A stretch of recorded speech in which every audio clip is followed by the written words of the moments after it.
Ó meu Salvador, querido Pai, nós entramos na Tua presença e pedimos que venha nos perdoar. Jesus, perdoa as nossas falhas, todos os nossos pecados e erros. Passa do Teu sangue sobre nós. Passa do Teu sangue sobre a igreja, sobre todo o ministério, os nossos templos, líderes, o nosso povo em todo lugar. Passa do Teu sangue sobre todos que nos acompanham. Eu peço a proteção do Senhor sobre cada um, a Tua presença, o Teu poder. Eu peço que o Senhor venha falar aos corações e transformar radicalmente mentes e corações. Perdoa as nossas falhas e erros. Eu repreendo obras armadas e preparadas contra nós. Todas as arquitetações malignas contra nós. Eu repreendo em nome de Jesus. O Teu sangue tem poder sobre nós. O Teu sangue nos garante a vitória. O Teu sangue nos purifica de todo mal. Eu repreendo obras do inferno, seja lá o que for que foi armado no mundo espiritual contra nós. Eu destruo agora, em nome de Jesus. Passa do Teu sangue, coloca anjos poderosos sobre nós, assuma o controle do trabalho, fala poderosamente. Oh meu Deus, tem uma chuva lá fora, um trânsito difícil, obstáculos com certeza, muitos. Cada pessoa que está aqui teve que enfrentar. Ela não está aqui porque foi fácil. Ela está aqui porque ela se esforçou mais, ela andou uma milha a mais. Então, o Senhor vê o sacrifício de cada um. Muitos poderiam fazer o mesmo, mas não têm a mesma disposição. E cada um que aqui está teve disposição para chegar aqui. Então eu oro para que o Senhor venha recompensar cada um, para que o Senhor conforte, cure, entregue vitórias. Fale profundamente com ela, dentro das suas necessidades. Renova as forças, alegra o coração, levanta com poder, abençoa. Eu peço a sua bênção, meu Pai. Eu peço que o Senhor esteja entre nós, porque nós dependemos totalmente do Senhor. Se o Senhor não estiver aqui, não tem sentido. A sua presença faz toda a diferença. Ai de nós sem o Senhor. Nós chamamos, dependemos do Senhor. Pedimos a cobertura do Teu sangue e anjos poderosos ao nosso redor. Pedimos que venha ao nosso encontro e que se manifeste com poder. Nós pedimos que esteja aqui. Sem o Senhor nada tem sentido. Nós chamamos, meu Pai, e agradecemos por tudo, porque o Senhor nos salvou, nos libertou, tem nos colocado no caminho certo, escreveu o nosso nome no livro da vida. O Senhor fez tudo por nós. Muito obrigada. Nós chamamos muito. Obrigada, Senhor, que tudo que vamos fazer aqui seja para a honra e a glória do Teu nome. Amém. Amém, amém. Estão ligadas as nossas vitórias? Você pega o Espírito. Que Espírito é esse? Claro que é, diga eu bebo do Espírito. Da palavra profética para 2016. Grandes coisas fez o Senhor por nós. Por isso estamos alegres. Amém? Sentem-se, por favor. Eu falei esses dias que o diabo, ele ficou desempregado, ele era um líder, era o líder do louvor, da adoração no céu, e era uma figura gloriosa. Mas então ele cedeu aos sentimentos miseráveis. É assim que começa a queda de uma pessoa. A Bíblia diz que primeiro vem o orgulho, o egoísmo, e depois então, em breve você verá a queda. Então ele se transformou no tentador, no diabo, aquele que só mata, rouba e destrói e passa a vida tentando as pessoas. Agora, Deus nos deu autoridade e poder sobre ele. E a verdade é que Deus permite que o diabo nos tente, mas, de acordo com a Bíblia, jamais além do que a gente pode suportar, para que nós possamos, então, a cada dia, derrotá-lo mais. Porque, quanto mais você é tentado, e passa por todos os testes, mais forte você vai ficando, mais poderoso. A palavra tentar é uma palavra grega que os romanos pegaram e aperfeiçoaram, e por isso se tornou, dentro da história, um exército muito forte, por causa da disciplina e das armas que eles tinham. Então, como funcionava isso? E esse processo se chama tentar. É uma palavra grega, que significa isso que eu vou dizer. Eles pegavam, primeiro eles eram disciplinadíssimos. E as armas que eles usavam eram armas muito fortes. Mas o processo era minucioso. Então, eles pegavam o ferro, o aço, e eles colocavam no fogo, até o metal ficar brilhante e tenro, molinho. E aí, então, eles batiam, colocavam na água e olhavam para ele e identificavam, então, os pontos de fraqueza. Até aí você diz, bom, mas eu conheço esse processo, bispo, não há nada demais. Mas não. Eles faziam isso exaustivamente, até não encontrar um ponto de fraqueza no metal. E quando aquela arma, aquela espada estava pronta, sem um ponto de fraqueza, o fabricante, o ferreiro, o homem que produziu aquela arma, assinava o nome dele.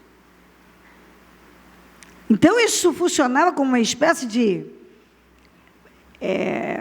posso dizer, uma competição. Quem produzia as melhores armas? Porque eles tinham tanto orgulho pela produção, que eles assinavam o nome deles lá. De tanto orgulho que eles tinham. E a pessoa já assinava, aquela arma aquela espada com o nome dela, porque ela tinha tanta certeza que o produto que ela estava entregando, a arma, era perfeita, forte, capaz de sobreviver até o fim diversas batalhas. Esse processo chama tentar. Que é exatamente o que Deus permite que o mal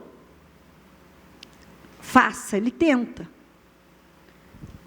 Mas essas tentações ou esses testes que nós passamos é para eliminar pontos de fraqueza. Então tem um ponto de fraqueza aqui, eu preciso fortalecer isso aqui, eu preciso eliminar isso aqui. Então vem um teste. Tem mais um ponto de fraqueza aqui, então precisa ir mais um pouco. Precisa deste teste, ir para o fogo, que te deixa tenro, molinho.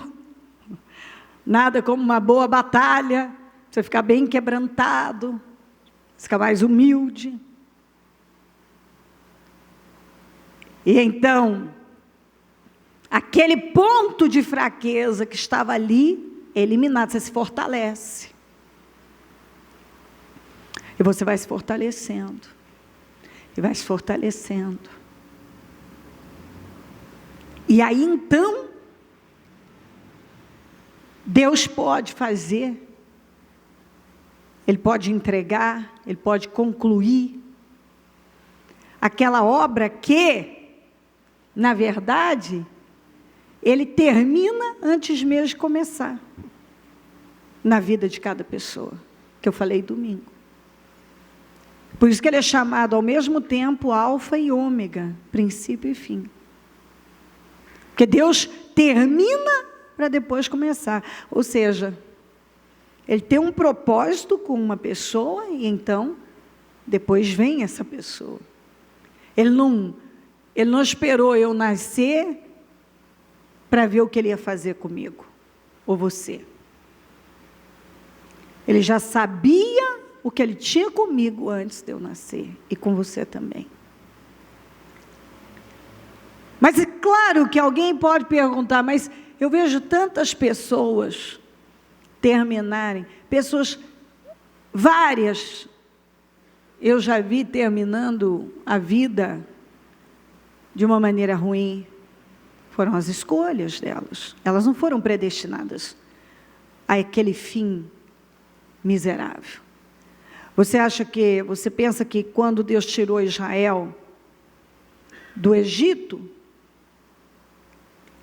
Ele tirou e deu a eles, havia uma promessa que Ele já havia falado lá atrás para Abraão.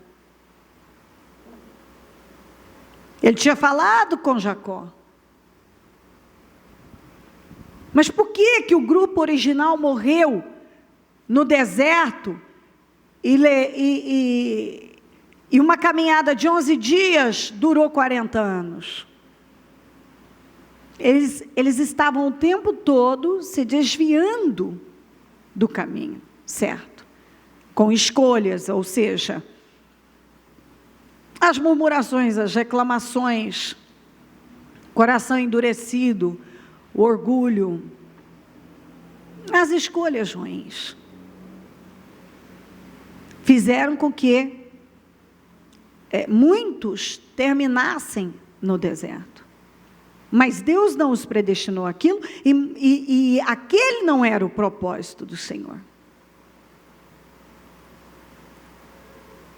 Deus não tem isso com nenhum. Aliás, eu gostaria muito que você hoje ainda lesse Efésios 1, que você vai encontrar lá. Eu li domingo, mas leia de novo.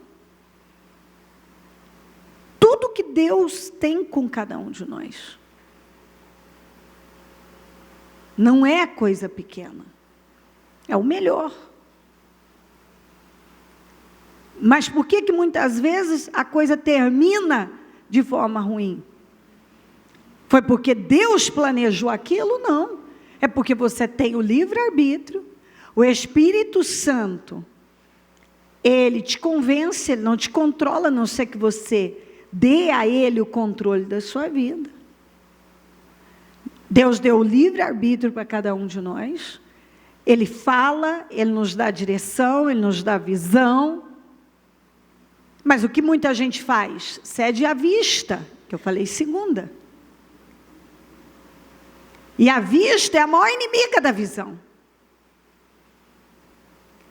E um grande número de cristãos ainda vivem dessa maneira, por vista. Não.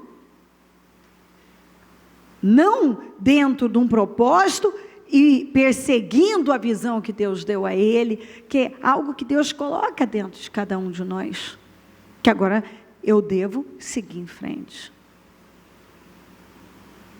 E dentro do que eu disse aqui, desde o início faz conhecido o fim, desde os tempos remotos, o que ainda virá, digo em Isaías 46:10, digo, meu propósito permanecerá em pé e farei tudo que me agrada. Aí, em Gênesis 37:1, vamos lá, Jacó habitou na terra de Canaã, onde seu pai tinha vivido como estrangeiro. Esta é a história da família de Jacó. Quando José tinha 17 anos, pastoreava os rebanhos com seus irmãos, ajudava os filhos de Bila, os filhos de Zilpa, mulher de seu pai, e contava ao pai a má fama deles. Ora, Israel gostava mais de José do que de qualquer outro filho, porque ele havia nascido em sua velhice. Por isso mandou fazer para ele uma túnica longa. Quando seus irmãos viram que o pai gostava mais dele do que de qualquer outro filho, odiaram-no e não conseguiam falar com ele amigavelmente. Certa vez, José teve um sonho e quando contou a seus irmãos, eles passaram a odiá-lo ainda mais. Ouçam o sonho que tive. Disse-lhes,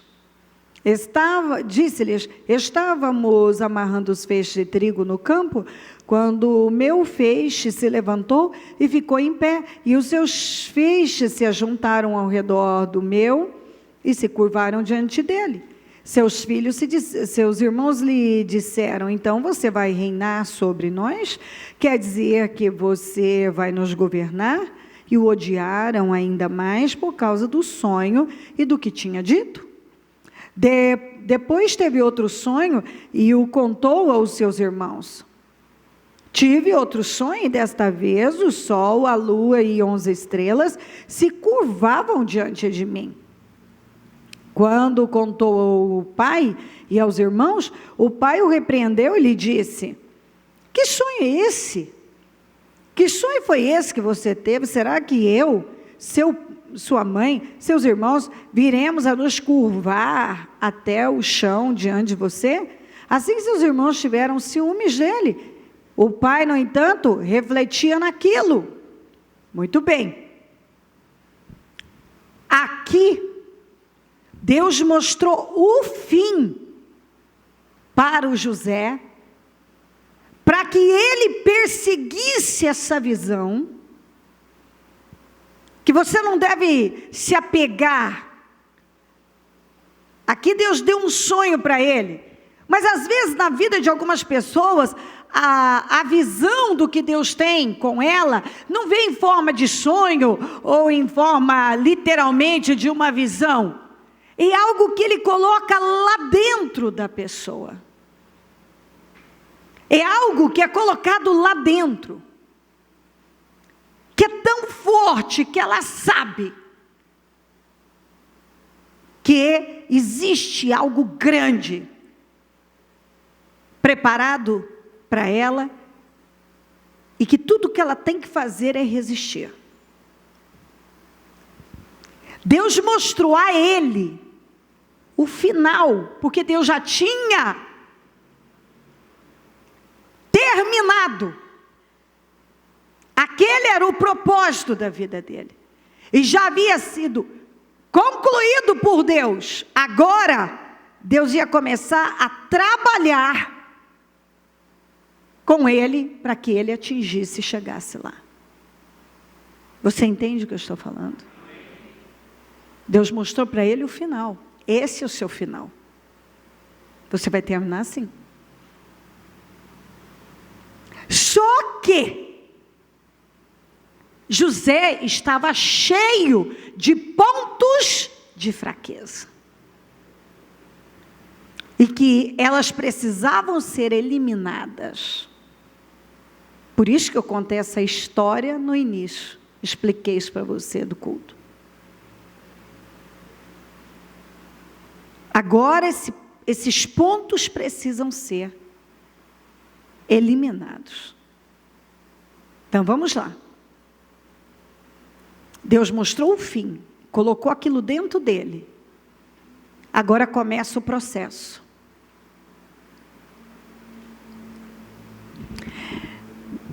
Primeira coisa, os irmãos começaram a odiá-lo pela visão, pelo sonho, pelo que ele contou. Foi a primeira coisa que aconteceu. Eles começaram a odiar o José, porque ele contou algo, porque o pai gostava dele, porque o pai fez uma túnica para ele. Porque ele contava o que acontecia, a má fama, a falta de integridade deles. Eles não queriam mudar, mas se incomodavam com a postura do José. Se incomodavam com o sentimento que o pai tinha por ele. Se incomodavam com tudo. Então ali ele já começou a viver uma pressão por parte da sua própria família, que só piorou. Em Gênesis 37:18 diz: mas eles o viram de longe e antes que chegasse, planejaram matá-lo. Do ódio, da inveja, daquele incômodo, agora eles chegaram num ponto tão grave que eles planejaram matar o José. Quem está por trás daquilo? O diabo.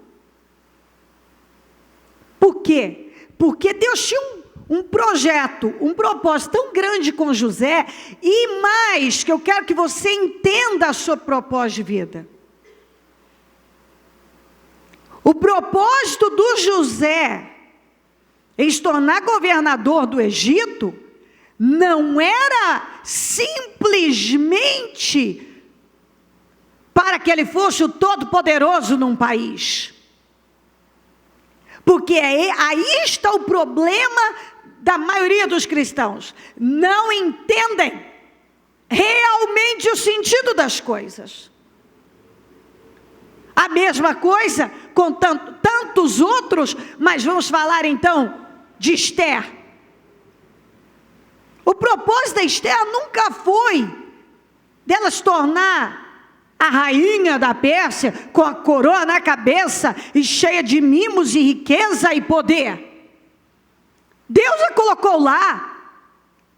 E esse não era o propósito. O propósito era livrar Israel. A mesma coisa com José. Deus sabia da fome que viria em Canaã.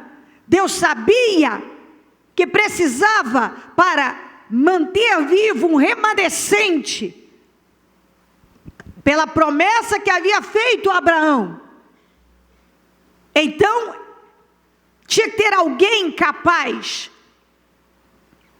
de defender, de abençoar, de cuidar desse povo. Tinha que ser um homem justo, um homem que temia ele. Então, Deus permitiu muitas coisas para chegar onde chegou. Mas Deus não podia também colocar um menino de 17 anos, sem experiência nenhuma, cheio de pontos de fraqueza, para governar o Egito. Ele tinha que eliminar os pontos de fraqueza. De que maneira? Com os testes, com as tentações, com os desafios. É isso que um monte de gente não entende. Ele só olha para aquele problema, aquela coisa, como se Deus não o amasse, ou se a vida dele fosse a mais difícil do mundo, ou isso e aquilo. Ele não consegue ver as coisas de uma maneira grandiosa, ou melhor, ele não consegue ter visão, porque ele cede para a vista, para o que ele está vendo. Ele não consegue ter visão, que aquilo que ele está vivendo vai levá-lo a um outro nível, a um propósito em que ele passe por aquilo, que ele seja testado, tentado, porque Deus tem o controle de tudo. Não cai uma folha de uma árvore sem Deus permitir. Ele sabe quantos cabelos eu tenho na cabeça. Se Deus se preocupou em contar meus cabelos, Ele não vai ver o que eu estou vivendo, o que está acontecendo, e com certeza há um porquê. Claro que eu não vou voltar ao que eu falei no início, que muitas vezes são escolhas erradas, e a pessoa não quer ceder para Deus, ela repete os mesmos erros, ela não muda a semente, e por aí vai. Mas há pessoas como José, que amam a Deus, têm falhas, têm erros, mas não é um praticante daquilo. É diferente daquele que é praticante do erro. Tanto é que ele repete os mesmos erros o tempo todo. Tem aquele que Deus sabe que ele não é um praticante, ele não quer, ele erra, é um acidente, ele não quer estar lá. Então Deus pode trabalhar com essa pessoa. Deus podia trabalhar com José. Ele podia. Agora, por que do grupo original, apenas 2 entraram na terra prometida? Porque, e os que nasceram no deserto, porque era um povo que não ouvia Deus, que estava, você vê diversas vezes, e murmuraram, e reclamaram, e falaram contra Deus, contra Moisés. Então, algumas pessoas, elas estão lá. Não é falta de ouvir, de saber. Há um propósito de colocá-las na terra prometida, na terra das promessas. Mas, como Deus não quer robôs, cada um de nós, Ele nos fez livres para fazer nossas escolhas, e alguns não escolhem ouvir a Ele, obedecer a Ele, vão se perdendo. Mas José e tantos outros que têm seguido a direção do Espírito Santo, Deus tem podido conduzir e trabalhar nessas vidas. Então, o ódio começou ali. Aqui planejaram matá-lo. Gênesis 37, 23 a 24 diz: chegando José, seus irmãos lhe arrancaram a túnica longa, agarraram-no e o jogaram no poço que estava vazio sem água. Pronto, já agora, olha aqui. Olha o processo. Ele começou sendo odiado, criticado, lá vem o sonhador, fazendo piadinhas com ele. Você tem que aprender sobre isso. Quando eu recebi Jesus como meu Salvador, meu pai, tinha pessoas na família que faziam tantas piadas, adoravam fazer piada de pastor, piada de crente. Sabe? Coisas ridículas. Provocavam com a sua atitude pecaminosa, porque sabia que eu era contra aquilo. E eu fui resistindo. Você toma decisões para agradar a Deus, e você vai vendo a diferença. Hoje eu olho a diferença do justo e do ímpio, eu olho para a minha família que foi criada no temor do Senhor, e olho para aqueles que não quiseram ser guiados pelo Senhor, não quiseram o Senhor. É uma diferença tão grande, que chega a ser assim, dá um desnível, de tão grande que é. É muito grande. Outro dia eu recebi alguém que tem quase a mesma idade do Murilo, que é da família, e você fica perto, um pouco que você vê, é um desnível tão grande. É muito grande o desnível. E eu pude olhar, porque da família, especialmente o Murilo, foi aquele assim, que Deus chegar a ouvir uma cunhada virar e dizer assim, será que eu não estava fazendo alguma coisa que não estava certa, porque como podia um menino viver tão enfermo? Era assim, para uma mãe novinha, começando, que já tem que enfrentar um monte de coisas, tudo que você menos quer ouvir alguém colocar como se você é culpada daquilo. De repente, há uma possibilidade de alguma forma eu ser responsável por aquilo. Os anos passam e eu pude ver o filho doente que tomou remédios, tantos remédios, para tudo.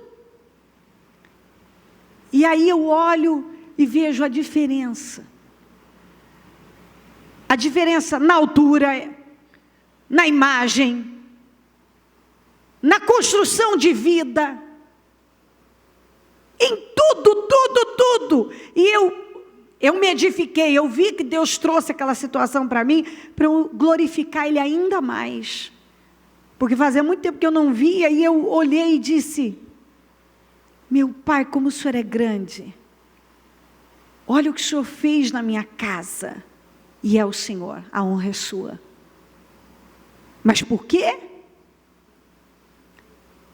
Porque eu persegui a visão, eu não andei por vista. Mesmo quando a pressão era muito grande, a vontade era ceder porque eu estava vendo. Mas para a glória do Senhor, eu não cedi. Eu não cedi. E isso não é um ou outro, todos têm. Todos nós recebemos de Deus a possibilidade de ir longe, como José recebeu. Agora, José podia ter olhado e se ressentido pela perseguição dos irmãos, pelas críticas, fazendo piadinha, lá vai o sonhador, odiando, agora planejaram matá-lo, agora tiveram a capacidade de arrancar a túnica dele, e agarraram ele com brutalidade, jogaram num poço. Imagina a cabeça de um menino de 17 anos vivendo isso. São meus irmãos, mas eu acredito no meu espírito, que o José, lá dentro, ele se agarrava àquela visão que Deus havia dado a ele, e não cedia para o que ele estava vendo. Quando ele achou que talvez o poço era o pior, olha o que os irmãos fizeram no 28, 37, 28. Quando os mercadores ismaelitas de Midian se aproximaram, seus irmãos tiraram José do poço e o venderam por 20 peças de prata aos ismaelitas, que o levaram para o Egito. Agora, ele que tinha família, tinha pai, tinha uma casa, tinha tudo, foi colocado uma gaiola com aquele ferro no pescoço, nas mãos e nos pés. Foi marcado, porque todos os escravos eram marcados, inclusive eles costumavam, eu não sei se fizeram isso com José, mas era comum furarem as orelhas, para que quando alguém olhasse, identificava que aquele era um escravo. Ele foi levado para uma terra estranha, Gênesis 37, 36. Nesse meio tempo, no Egito, os midianitas venderam José a Potifar, oficial do faraó, e capitão da guarda. Foi vendido a segunda vez. Você vai vendo as paradas, você vai vendo Deus trabalhar os pontos de fraqueza, Deus fortalecer esse homem. Para quê? Para que um dia, para que ele chegasse a concluir todo o propósito que ele tinha com ele e colocá-lo no lugar que ele determinou para a vida dele.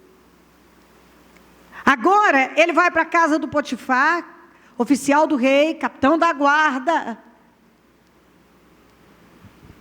Começa ali a se estabelecer, a mulher desse homem começa a se atrair por ele, a persegui-lo, para que ele se deitasse com ela.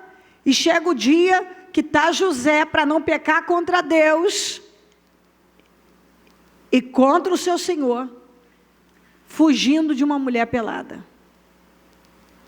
Gênesis 39, 11 e 12, um dia ele entrou na casa para fazer suas tarefas, e nenhum dos empregados ali se encontrava. Ela o agarrou pelo manto, voltou a convidá-lo, vamos, deite-se comigo, mas ele fugiu da casa, deixando o manto na mão dela, porque ela agarrou ele, e tentou pegar ele de todas as formas, todas as maneiras, com força, e ele fugiu dela.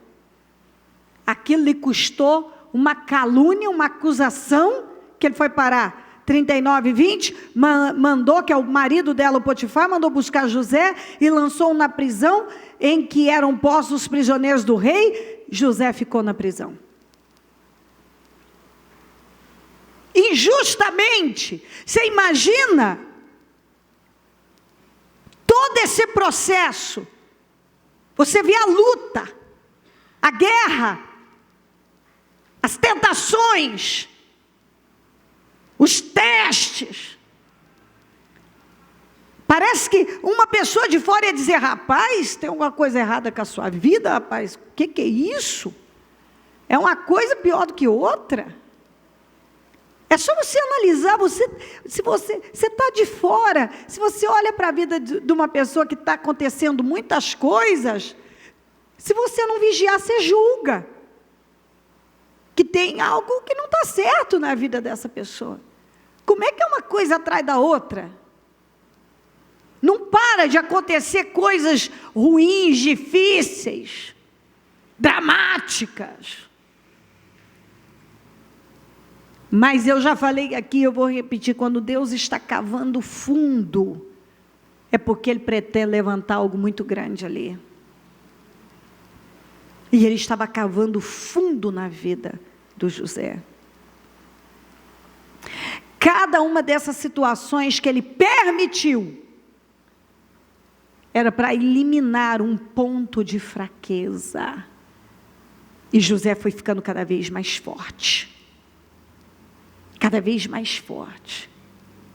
Você não vê o José em uma dessa situação. Não tem nada disso registrado, porque se tivesse acontecido estaria reclamando, murmurando, falando de desistir, perguntando por quê. Você sabe por quê que isso não aconteceu com ele? Não é porque ele é melhor do que eu e você, não. Não. Nada disso. Não é porque ele nasceu com alguma coisa diferente que eu não tenho, você não tem. É porque ele não cedeu para a vista. Ele perseguiu a visão. Deus deu lá atrás uma visão para ele. Deus colocou algo dentro dele. E ele perseguiu aquilo. Você está entendendo? Se você não viver dessa maneira, você vai parar em alguma dessas situações aqui, você vai parar e ficar. Se ele não tivesse perseguindo a visão, entendendo que havia um propósito em tudo aquilo. Aqui mesmo, quando ele foi caluniado e jogado na prisão, ele teria ficado ali e talvez se entregado, porque é o que acontece com muita gente. Você vê pessoas abaladas na fé, você vê elas usando a expressão que estão desanimadas, que o problema é muito grande. Você encontra isso o tempo todo. Elas focalizam aquela situação e elas só olham para ela e se sentem deixadas, desamparadas, e começam a dizer que não dá, que é demais, por quê? E reclamam, param de buscar Deus, param de vir na igreja, desistem das coisas. Por quê? Porque elas cedem para a vista. Em cada situação dessa, que eu posso chamar de parada, ele podia ter ficado. Mas ele não ficou. Por quê? Porque eu posso afirmar isso, porque se ele tivesse cedido porque ele estava vendo, ele teria ficado. Mas ele não ficou. Porque ele manteve dentro dele vivo aquilo que ele havia recebido de Deus. E ele não cedeu para as tentações, ele passou nos testes, ele aguentou firme. Pode ver que ele foi tentado, ele foi testado em várias áreas. Em várias. É só você olhar, primeiro começou na família. Dentro da casa dele. Quem planejou matá-lo? Os irmãos. Por causa do quê? De inveja, de ciúme.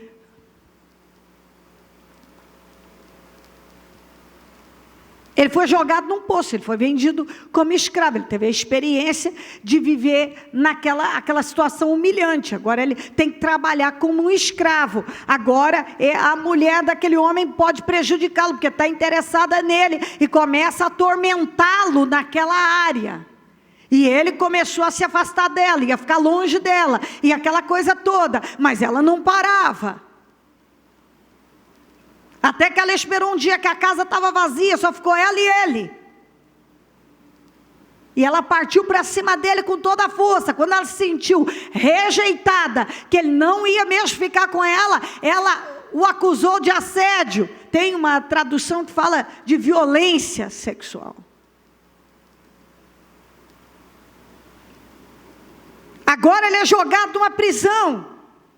Então vai analisando. Uma coisa atrás da outra. Mas como é que os romanos faziam?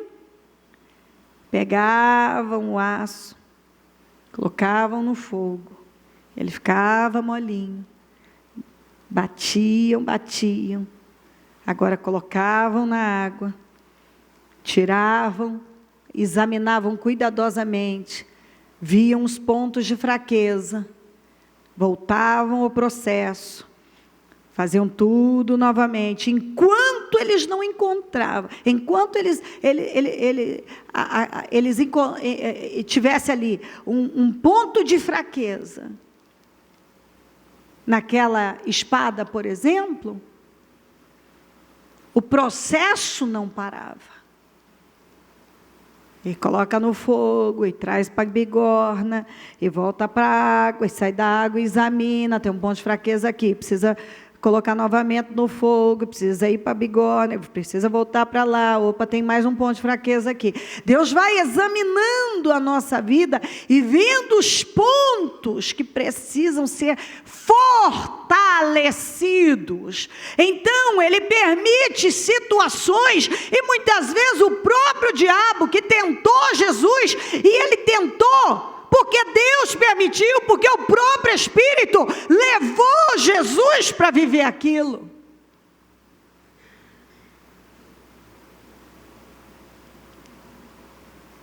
O diabo só pôde tocar em Jó porque Deus permitiu. Muitas vezes Deus permite, mas nada além do que nós possamos suportar, para eliminar os pontos de fraqueza, para que Ele possa realizar tudo que Ele já projetou para cada um de nós, como eu tenho falado, e está escrito, aliás. O Senhor mostrou o fim para o José, antes mesmo de começar a trabalhar na vida dele para levá-lo lá. Ele mostrou, ó, esse é o seu fim, lá quando ele deu sonhos para ele. Esse é o seu fim. É assim que você vai terminar. Mas até chegar lá, até ele ser colocado lá, ele precisava passar pelo processo. Ele precisava que os pontos de fraqueza fossem eliminados, que aquela área tal fosse fortalecida, aquela outra fortalecida, aquela outra fortalecida, porque Deus tinha um propósito muito grande com ele. Ele não podia colocar um imaturo, infantil, dodói, sensível, murmurador. Bom, eu não sei se o José, quais eram as fraquezas dele, mas ele tinha fraquezas como todos nós. Imaturidades como todos nós. E que se Deus colocasse ele lá, naquela posição, antes de tudo isso ser trabalhado, ele ia fracassar, como tantos outros fracassaram. E ele tinha algo muito grande que dele, da atuação dele, dependia um povo. Deus ia usá-lo como usou Esther para proteger Israel, e ele também.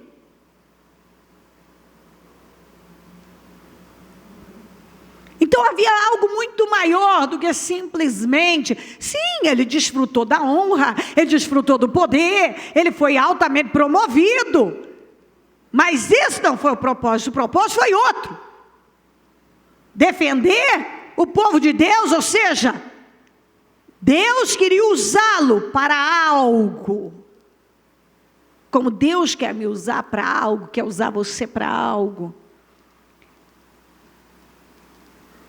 E para que tudo seja, para que o plano de Deus para a vida de cada um seja bem sucedido, para que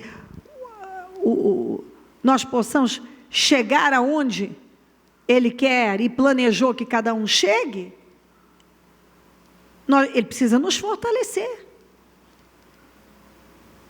Como é que Ele vai colocar? Imagina, Ele colocar um orgulhoso, arrogante no poder.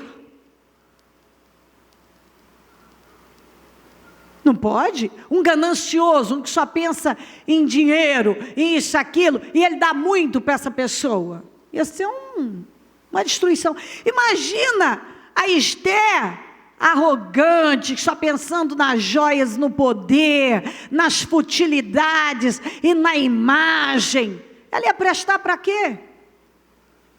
Para o reino de Deus. Fala a verdade, pensa aí. Esse tipo de gente vai prestar para alguma coisa. Deus vai poder usar essa pessoa para quê? Se a cabeça dela está em coisas tão pequenas, porque ela pode ter isso, mas esse não é o propósito.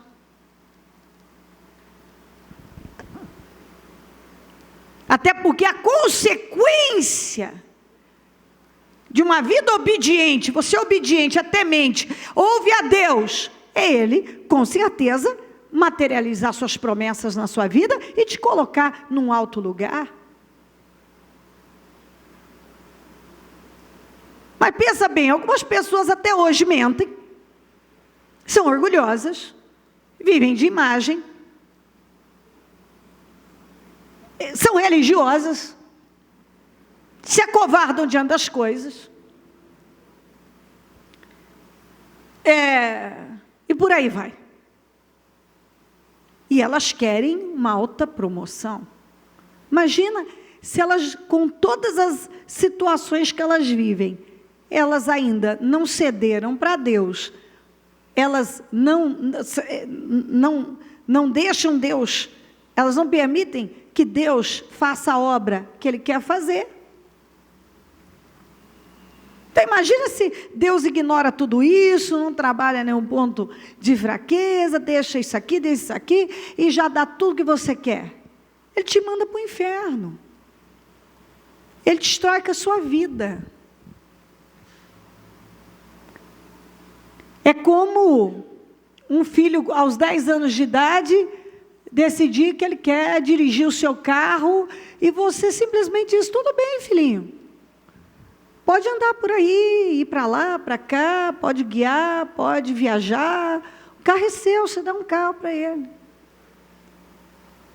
O que você vai fazer com ele? Você vai matar seu filho. É bem provável que se ele não morrer, ele vai matar alguém. Você vai ter uma tragédia na sua casa. Ele não tem idade, ele não tem preparo, ele não tem coordenação bastante, ele não tem um monte de coisas. Ele não tem permissão da lei, ele não tem preparo psicológico, ele não tem um monte de coisas. E o José também não tinha. Então, ele foi sendo preparado, Deus colocou ele no processo para eliminar os pontos de fraqueza.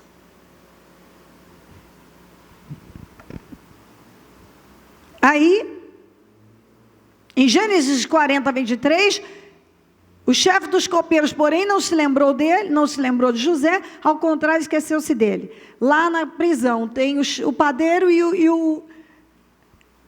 o copeiro do faraó. Ele interpreta os sonhos deles, que eles tiveram sonhos, e ele pediu para o copeiro se lembrar dele, falar para o faraó da injustiça que ele havia sofrido. O copeiro foi liberto, voltou a trabalhar com o faraó e esqueceu dele. Ele ficou lá mais 2 anos. E você acha que o homem esqueceu dele? E isso foi por acaso, foi porque realmente esse homem não estava nem aí. Não.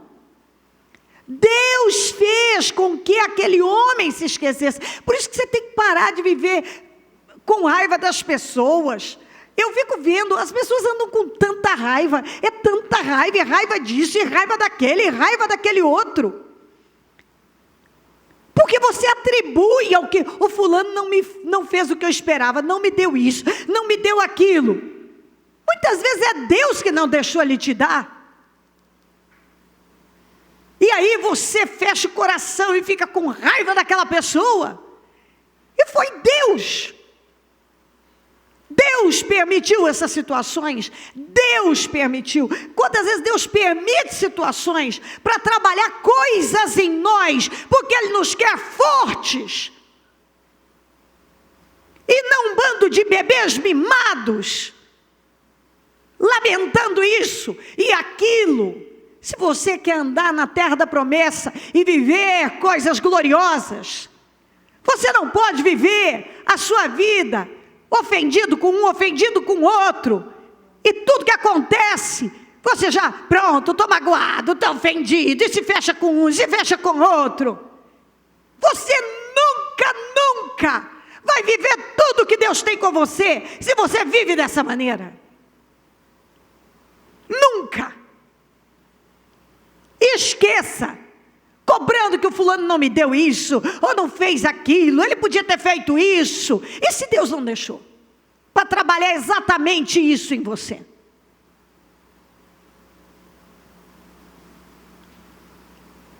Ei, as pessoas, elas podem nos ofender, como nós podemos ofender as pessoas, e nós, como cristãos, que conhecemos a palavra, precisamos tomar uma decisão. Não, eu não vou viver dessa maneira. Ah, tem um cristão tão imaturo que ele quer morrer no deserto da vida? Deixa ele com a vida dele. Você pode tomar uma decisão. Não, eu não. Eu não vou viver assim. Porque eu sei que isso vai me impedir de viver aquilo que Deus projetou para a minha vida. O homem esqueceu dele por 2 anos. Por que Deus permitiu isso? Porque certamente ali ainda havia pontos de fraqueza que precisavam ser trabalhados. Ele ainda não estava pronto para assumir aquela posição. Não era a hora. Mas eu quero. E se não é hora? Para o seu bem. E se Deus está trabalhando algo em você, que talvez Ele já lutou para trabalhar outras vezes, mas você não deixa. Ou você não aprende.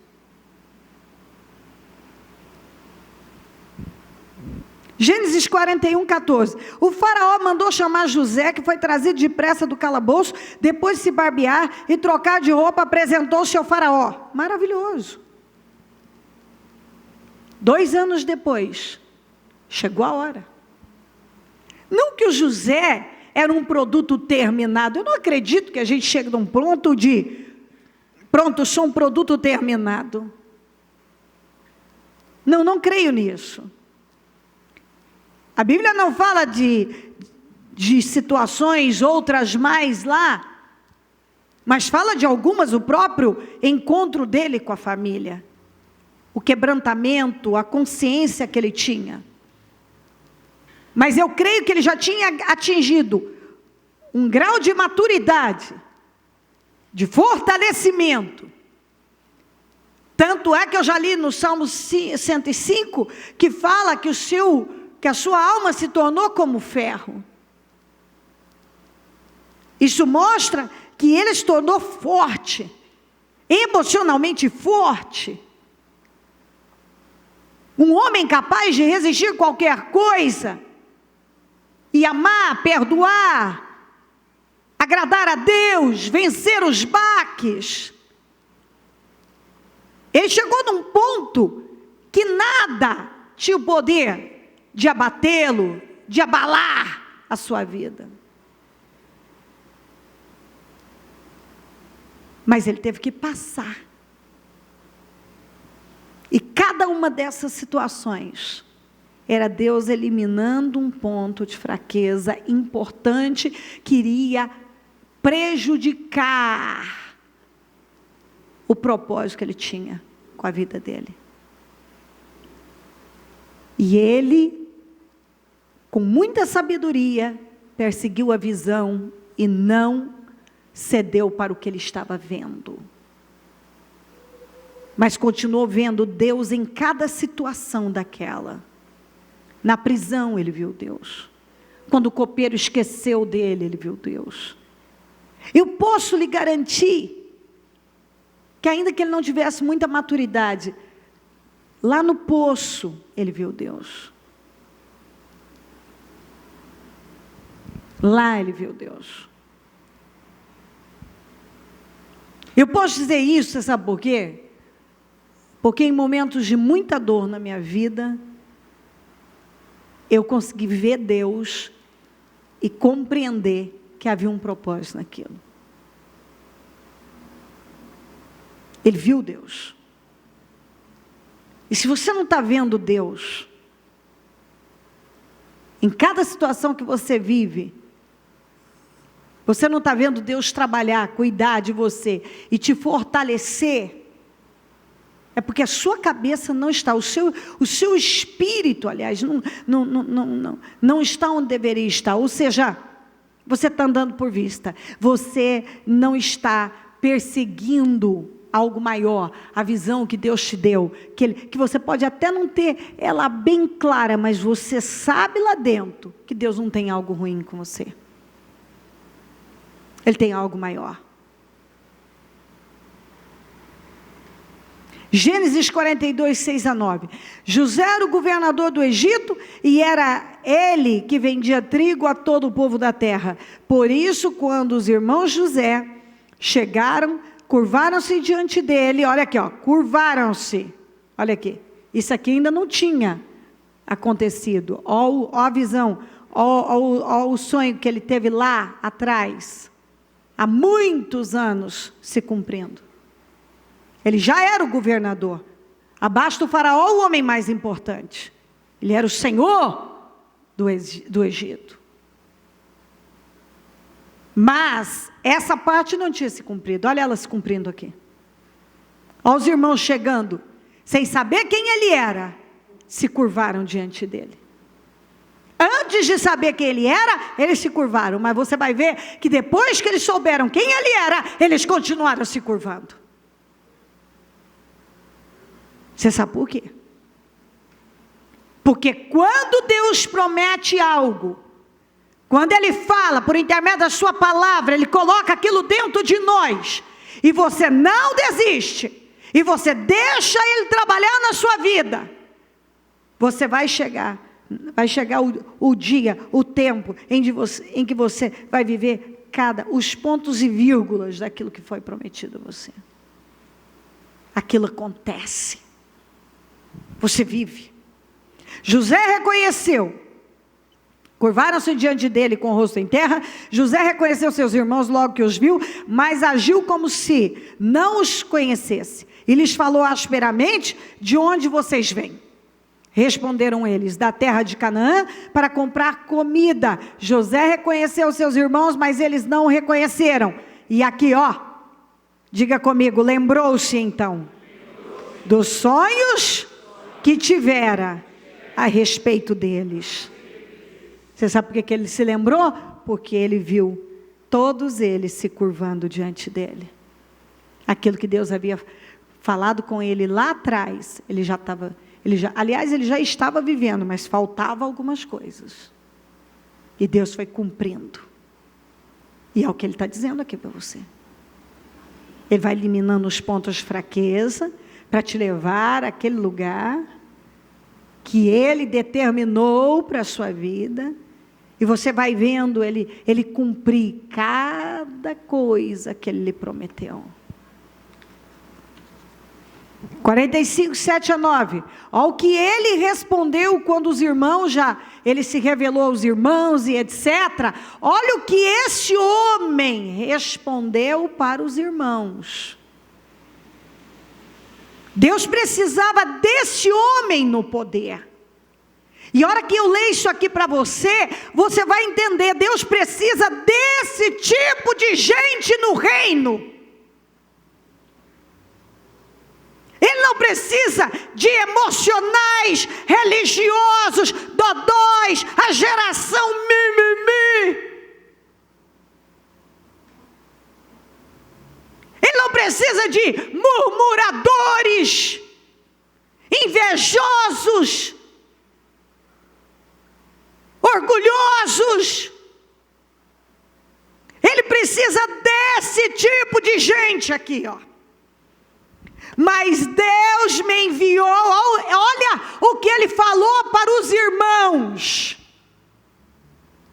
Mas Deus me enviou à frente de vocês para lhes preservar um remanescente nesta terra e para salvar-lhes a vida com grande livramento. Assim, diga comigo, assim, não foram vocês que me mandaram para cá, mas sim o próprio Deus. Diga, Ele me tornou ministro do faraó e me fez administrador de todo o palácio e governador de todo o Egito. Voltem depressa a meu pai e digam-lhe: assim diz o seu filho José, Deus me fez Senhor de todo o Egito. Diga, Deus me fez Senhor de todo o Egito.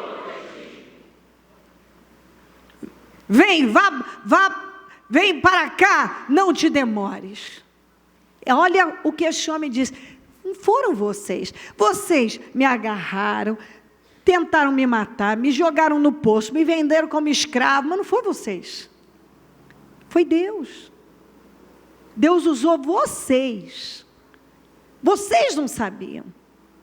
Talvez eu não sabia, mas Deus sabia.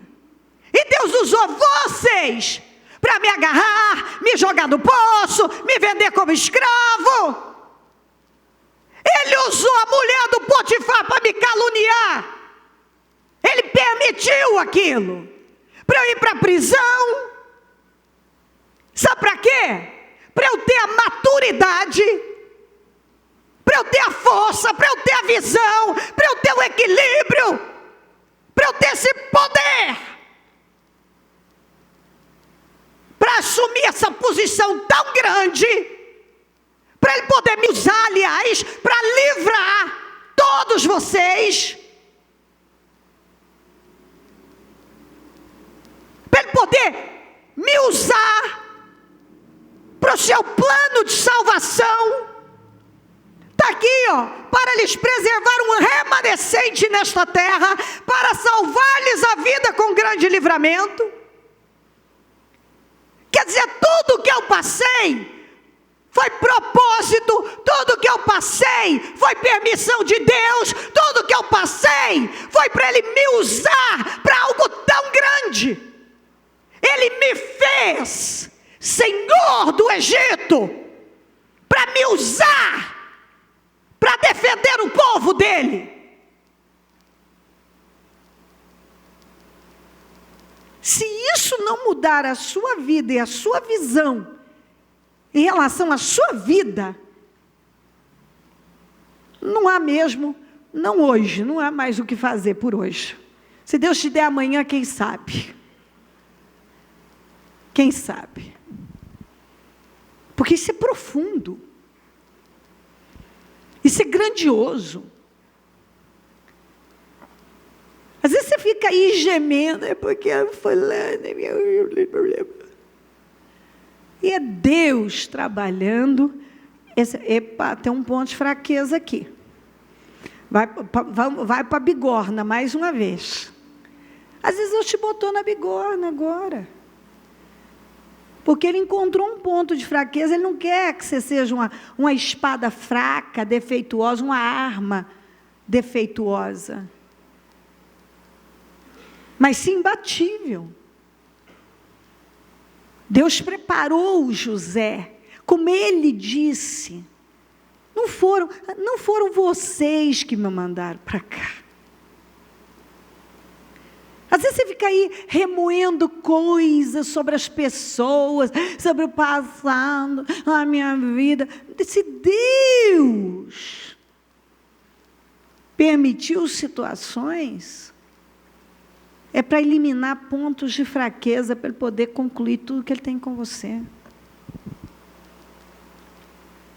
Gênesis 48, 11. Israel, que é o pai dele, Jacó, disse a José: nunca pensei. Olha o que Deus faz. Se você ver lá, quando ele teve a notícia da morte do José, ele ficou tão abalado que ele chegou a dizer assim: eu vou descer à sepultura chorando. Olha anos depois. Olha o que Deus faz. Você não pode desistir na vida.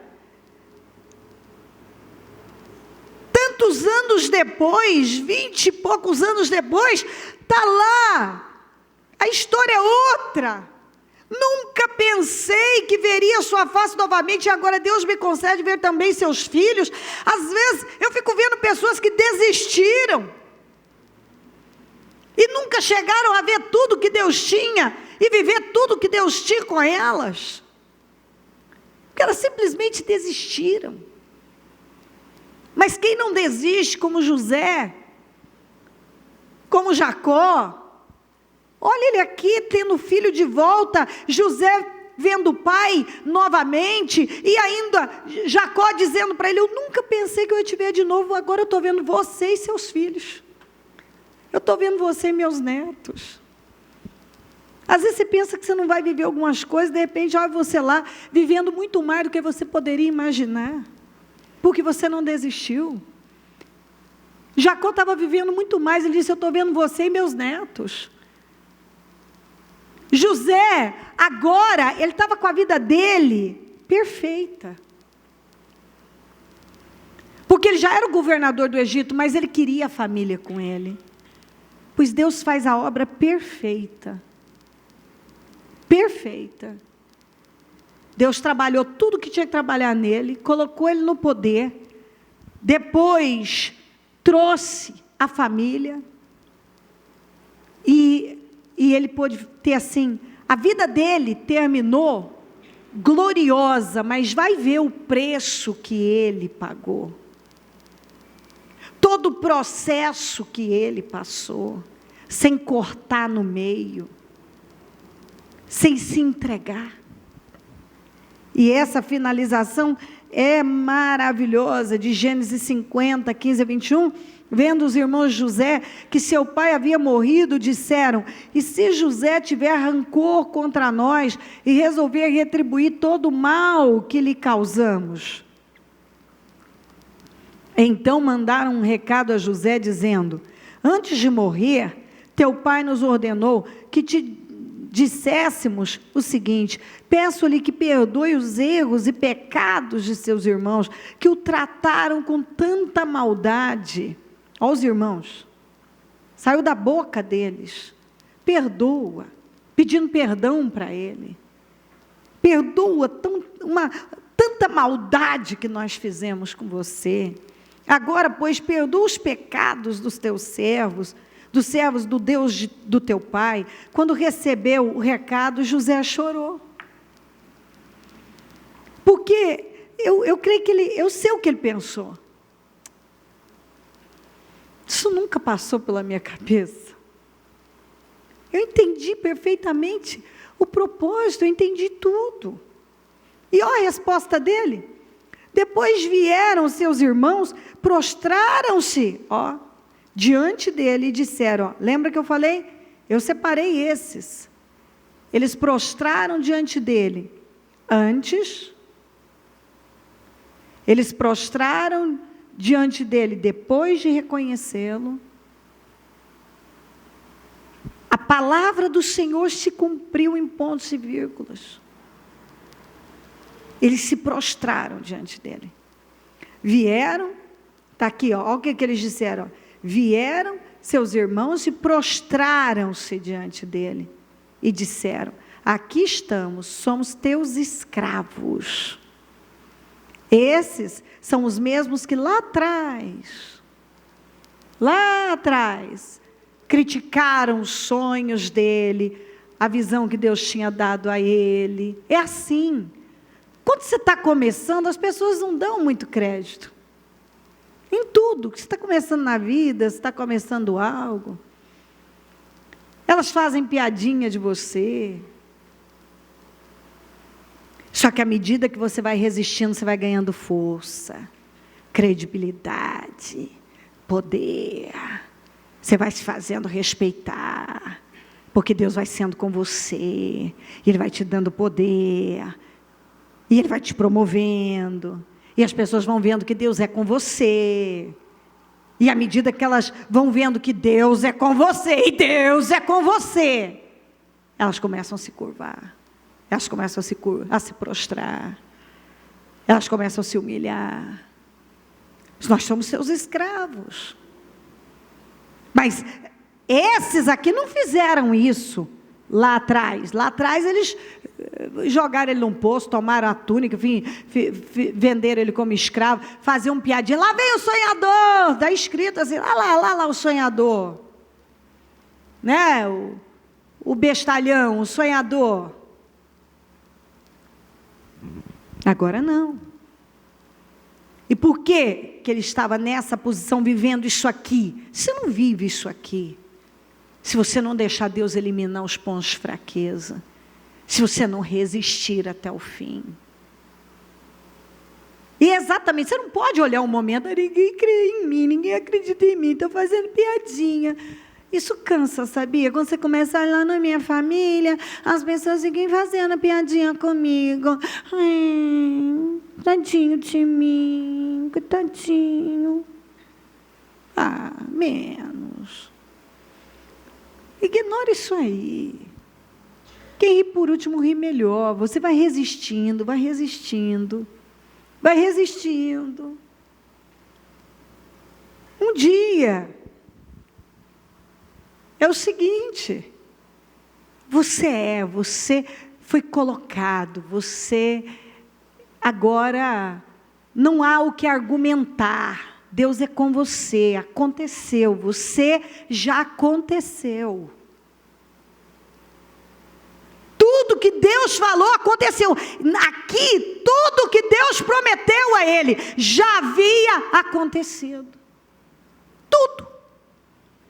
Ele vivia na plenitude.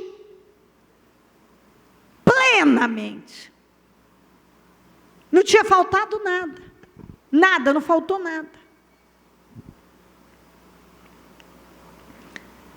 José, porém, lhes disse: não tenham medo.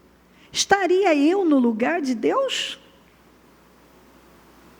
É por isso que Deus pôde trabalhar com ele. Não tinha mágoa, não tinha rancor, não tinha ódio, não tinha revolta. Tinha um homem consciente de um projeto, que ele fez parte de um grande projeto. Deus o usou para algo grande. Deus tinha algo grande com ele. Sozinho ele não ia para o Egito. Tem coisa que não adianta, a gente sozinho não vai, alguém vai ter que nos empurrar. Alguma coisa vai ter que nos jogar lá. Eu não viria para cá, para onde eu estou, se eu não tivesse sido empurrada através das doenças. Eu falo estar ministerialmente. Quando eu já vim para São Paulo, é porque eu já tinha toda uma experiência com Deus. Mas eu não viria para cá se eu não tivesse passado por aquele processo lá. E eu estou tendo que passar por esse processo duro.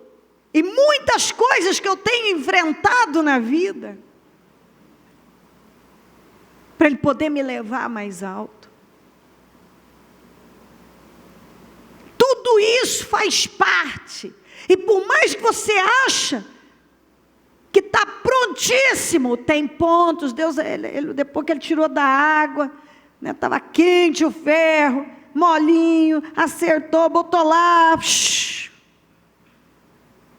esfriou, endureceu, Ele olhou, ainda tem esse ponto aqui, ponto de fraqueza aqui na Cleo. Não dá ainda, vamos para o fogo mais um pouquinho. Um pouquinho mais, aí, botou no fogo, está molinho, agora tem que bater, para alisar, forjar. Agora vai para a água de novo.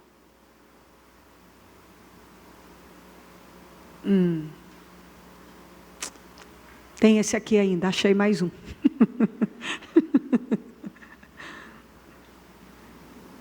Vai ter que ir para o fogo de novo.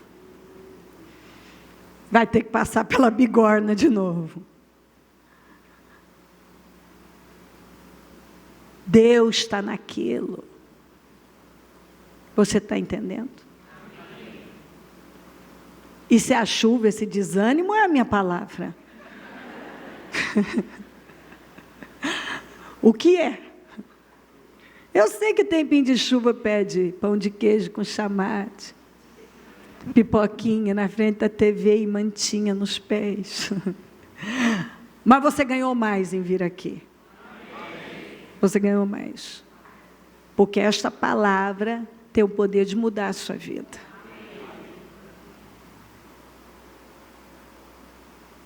José, porém, lhes disse: não tenham medo. Estaria eu no lugar de Deus? Vocês planejaram mal contra mim, mas Deus o tornou em bem. Para que hoje fosse preservada a vida de muitos. Você vê que toda hora ele repete. havia um propósito nisso. Havia um propósito na maldade de vocês, havia um propósito em tudo que eu passei. Por quê? Porque Deus queria preservar a vida de muitos, inclusive a de vocês. Então precisou de tudo isso acontecer para algo maior ser atingido. Sempre tem algo maior. Por isso não tenham medo. Eu sustentarei vocês e seus filhos. Isso não é forte? Olha só. E assim os tranquilizou e lhes falou amavelmente: fim. Para que esse assunto é passado, acabou.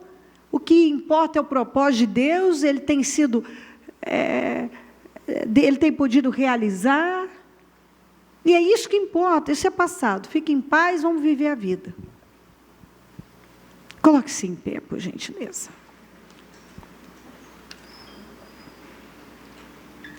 Coloque a mão no seu coração.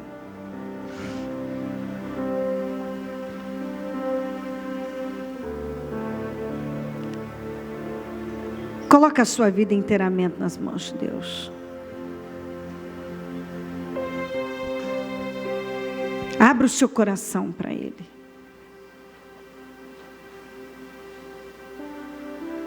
Se posiciona de forma diferente.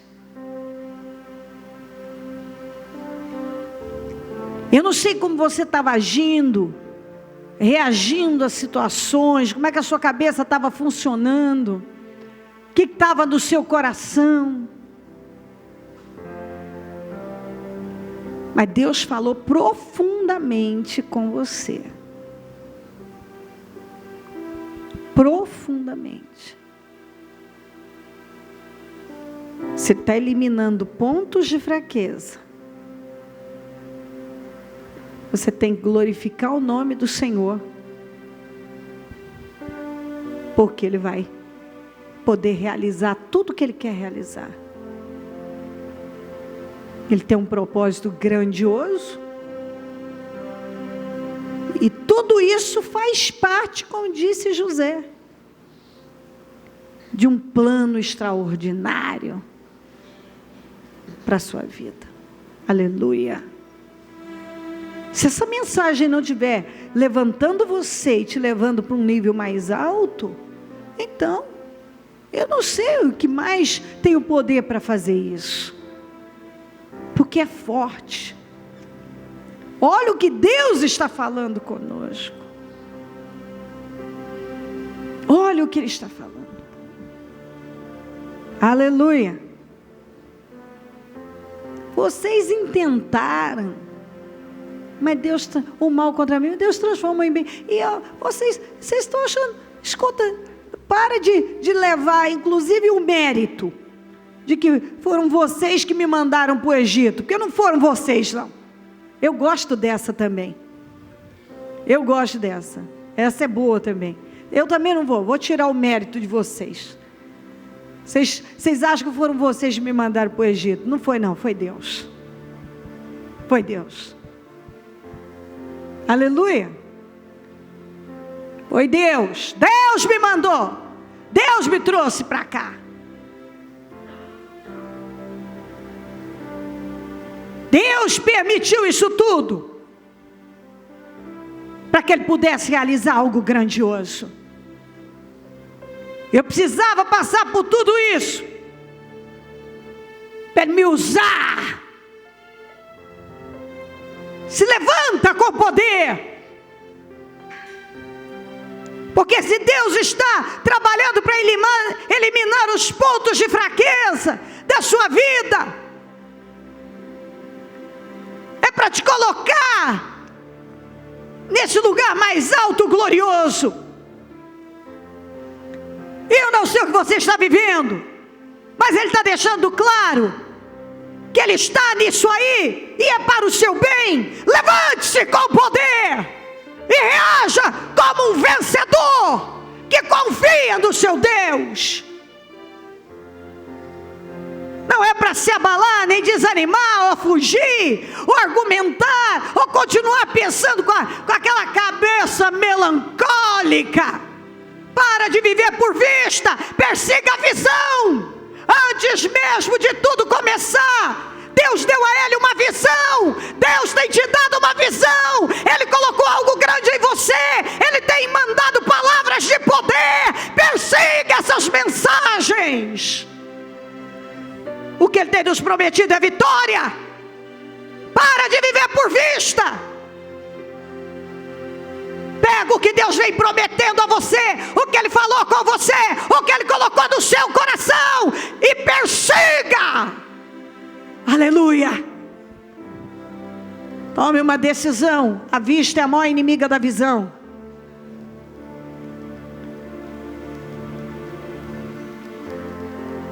Deus tem um propósito grandioso comigo.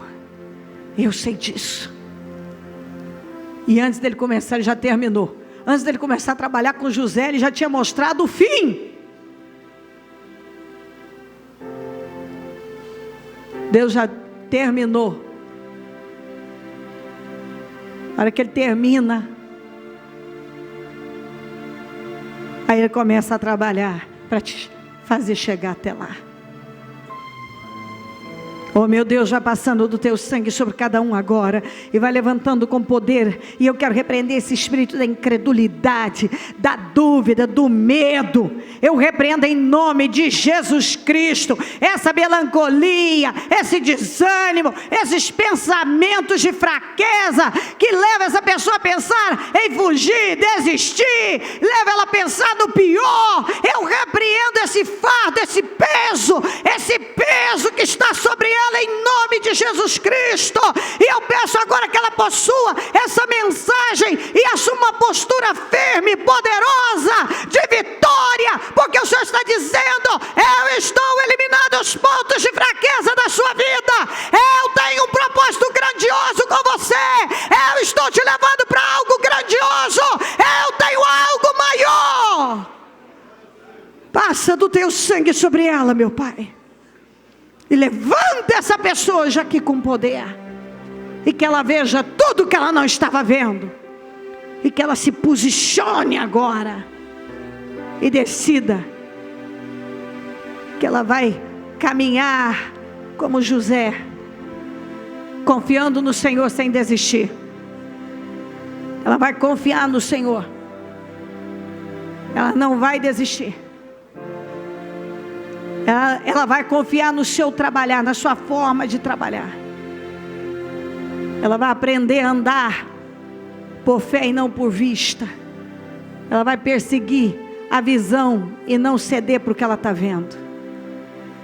Cubra todos com teu sangue.